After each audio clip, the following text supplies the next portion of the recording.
ভারতবর্ষের ইতিহাসে মুঘল সাম্রাজ্যকে অনেক বেশি গুরুত্ব দিয়ে দেখানো হয়েছে, যা 350 বছর ধরে বিদ্যমান ছিল। কিন্তু চোল, চালুক্য, অহোম, পল্লব, রাষ্ট্রকূট এবং বিজয়নগর রাজবংশের মতো গুরুত্বপূর্ণ রাজ্যগুলি ইতিহাসে প্রায় উপেক্ষিত। চোল সাম্রাজ্য প্রায় 1000 বছর ধরে দক্ষিণ ভারতের এক বিশাল সাংস্কৃতিক এবং সামরিক শক্তি হিসেবে বিদ্যমান ছিল। চালুক্য এবং বিজয়নগরের রাজ্যগুলি তাদের স্থাপত্য, বিজ্ঞান ও সাংস্কৃতিক অবদানের জন্য বিশেষভাবে পরিচিত।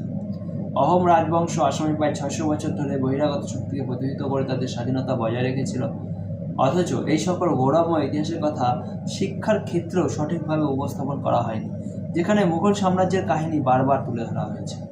মুঘল স্থাপত্য বারবার আলোচিত হলেও একটা অদ্ভুত বিষয় হলো মুঘলদের উৎসস্থল মধ্য এশিয়ায় তাদের কোনো স্থাপত্যের নজির পাওয়া যায় না। ভারতে এসে তারা যা নির্মাণ করেছে তার অনেক কিছুই পূর্বতন ভারতীয় স্থাপত্যের ধারাবাহিকতাই, যেমন মুঘলদের আগে তৈরি করা হিন্দু স্থাপত্যকে তারা ধ্বংস করে তারা নির্মাণ করেছে মাত্র।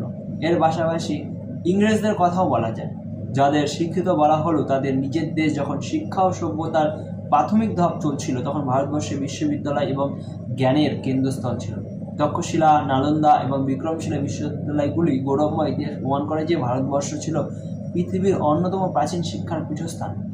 স্বাধীনতার পূর্বে এবং পরবর্তী সময়ে ইতিহাস রচনার ক্ষেত্রে পরিকল্পিতভাবে ভারতবর্ষের এই গৌরবময় ঐতিহ্যকে আড়াল করা হয়েছে।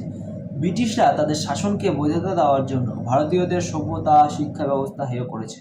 তারা মুঘল সাম্রাজ্যের কাহিনী তুলে ধরে ভারতের ইতিহাসকে একটা নির্দিষ্ট দৃষ্টিকোণ থেকে ব্যাখ্যা করেছে, যাতে তাদের সভ্যতা ও উন্নয়ন আনার দাবিকে জোরদার করা যায়। অথচ তারা যে সময় জামা কাপড় ঠিক মতো পরতে জানতো না, সে সময় ভারতবর্ষ ছিল বৈজ্ঞানিক, দার্শনিক ও সাংস্কৃতিক শিক্ষার শীর্ষস্থান।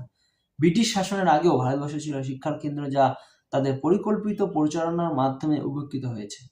ভারতের ইতিহাস কেবল একটি সাম্রাজ্যের কীর্তি কথা নয়, এটি বহু সভ্যতা, রাজবংশ ও সংগ্রামের ইতিহাস।